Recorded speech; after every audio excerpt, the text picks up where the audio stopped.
Vamos a dar la palabra al señor asambleísta Henry Cucalón.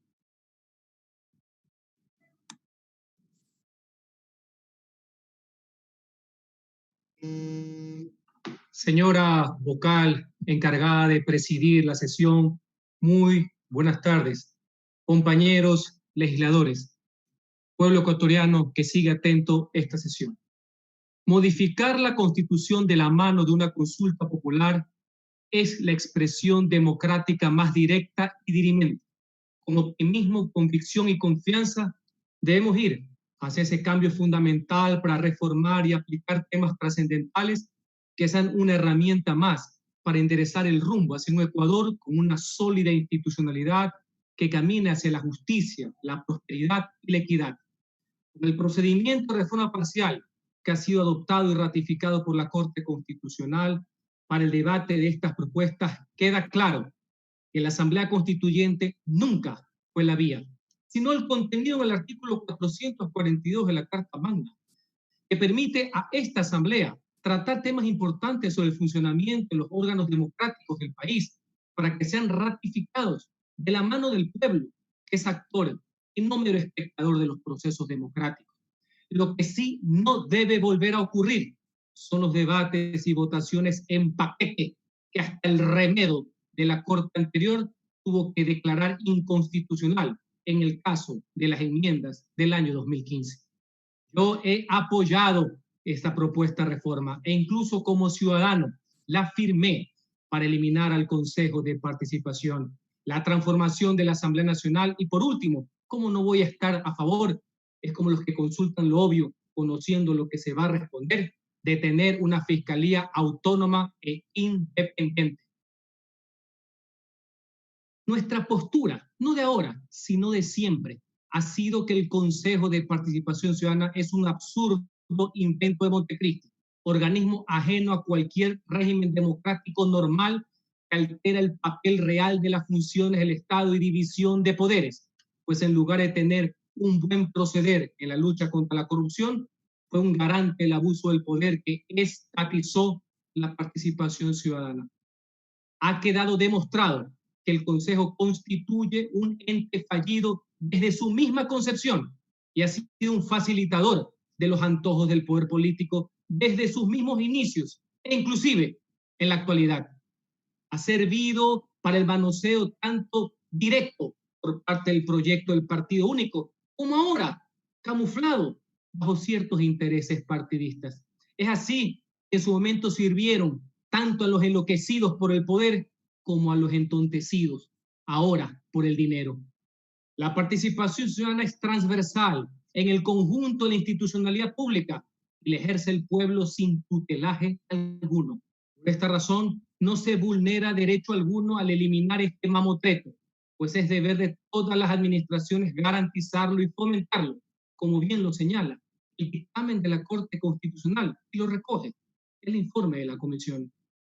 En virtud de ello, en lo relativo a la designación de autoridades, dicha facultad debe regresar al Parlamento por ser el órgano de representación política y ciudadana por excelencia, que jamás a dedo, eso sí, sino con un proceso de selección que implique veedurías, audiencias de confirmación y una valoración técnica y objetiva de los méritos. En el año 2008, al aprobar la actual Constitución, el pueblo ecuatoriano decidió la creación de este Consejo. En el año 2018 fueron los mismos ciudadanos que decidieron terminar anticipadamente el mandato de sus integrantes y que sus nuevos miembros sean elegidos por voto popular. Por tal razón, debe ser el mismo pueblo, ellos mismos quienes decidan ahora sobre el destino de este organismo en un referéndum ratificatorio a lo que vaya a decidir la Asamblea Nacional. Señora vocal, colegas legisladores, con respecto al otro tema de importancia, una asamblea bicameral o una reducción de sus miembros es un cambio positivo y necesario. No debe significar, eso sí, un cambio de membrete, sino un cambio de actitud, de cultura política, de madurez, que deberá estar ligado con el compromiso de los ciudadanos y los partidos políticos con el país para mejorar la calidad de la representación y de la legislación con los necesarios pesos y contrapesos al poder. Existen voces que se preguntan por qué no hay más requisitos para ser senador de la República. Pues simplemente porque en la propuesta original sí constaban y la Corte en su pronunciamiento dijo que era inconstitucional por una lógica razón. No se puede discriminar. Por eso solo se puso el requisito de los 35 años. Hay otros que añoran cierto tipo de requisitos. Pero históricamente, específicamente hasta el año 1970, el Ecuador tuvo Senado. Existían senadores elegidos por el pueblo y senadores funcionales.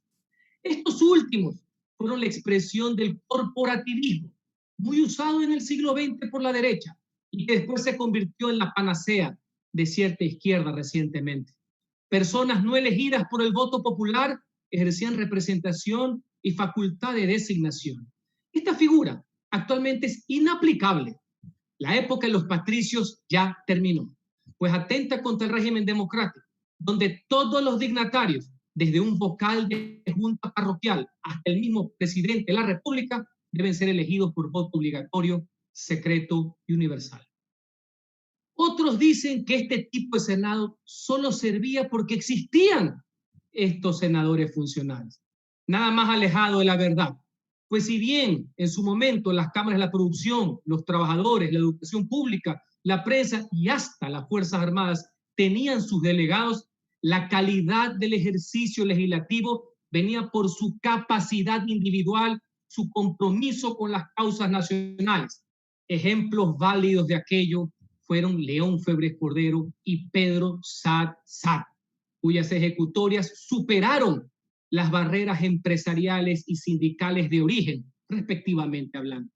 Pero de igual forma, había casos negativos, como ese tristemente célebre senador militar que fue el ideólogo del golpe de Estado de 1963 y líder de los coroneles de la traición. Por eso, colegas legisladores, sin corresponsabilidad de los partidos políticos y del pueblo, no esperen que la representatividad mejore automáticamente con un cambio de nombre. Porque se llame Senado, no vamos a tener mañana aquí a Raúl Clemente Huerta, a Isabel Robalino, a Jaime Roldós o a Rodrigo Bora.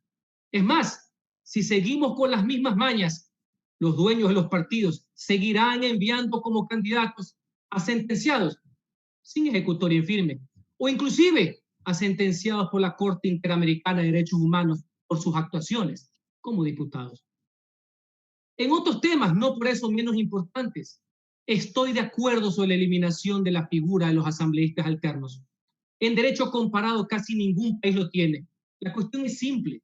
Ante la ausencia temporal o definitiva lo reemplaza el siguiente, la lista más votado y punto.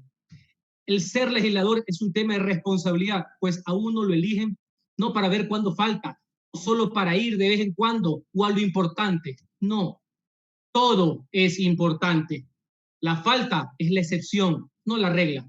Peor aún, esas prácticas que se han dado en el país de llegar a compartir la curul hasta por escritura pública.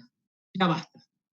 Asimismo, estoy a favor de acabar con la muerte cruzada, ajena totalmente a un sistema presidencialista republicano y muy propia de los regímenes parlamentarios y monarquías constitucionales. Aquí solo sirvió de chantaje político. Sin embargo, el hecho de eliminar la facultad de colegislador del presidente en las objeciones parciales es un error craso que debilita el Estado de Derecho, al igual que quitar el dictamen de constitucionalidad, que fue un avance para su enjuiciamiento político y que existe en legislación comparada en otros países. Eso sí, desde ya, mi total rechazo a la posibilidad de poder enjuiciar a los magistrados de la Corte Constitucional y de la Corte Nacional de Justicia. Esto implicaría un retroceso en un país que se ha caracterizado por politizar a la justicia. Un notorio avance en la Constitución de 1998 y de la del 2008 fue excluir de juicio político a los magistrados. Permitirlo ahora, así sea sobre pretexto de juicio de concusión, de cohecho o de algún tema de corrupción en una justicia politizada, sería una barbaridad que contraría sentencias de la Corte Interamericana de los Derechos Humanos. El artículo 233 de nuestra Constitución establece que todos los funcionarios son sujetos de responsabilidad civil y penal, pero no todos son sujetos de responsabilidad política, porque es la Asamblea el órgano político por excelencia. Si lo que se quiere es fortalecer la institucionalidad, esta reforma va en sentido contrario. Señores legisladores, el cargo más importante en una democracia es el de ciudadano. Lo que estamos haciendo hoy nos permite que la Asamblea Nacional, conjuntamente con ellos, reforme la ley fundamental en un importante proceso deliberativo. La primera vez que esto se da en el Ecuador. No podemos desperdiciar esta oportunidad histórica de transformar para bien, en positivo, de la mano del pueblo, el futuro de la patria. Señoras y señores.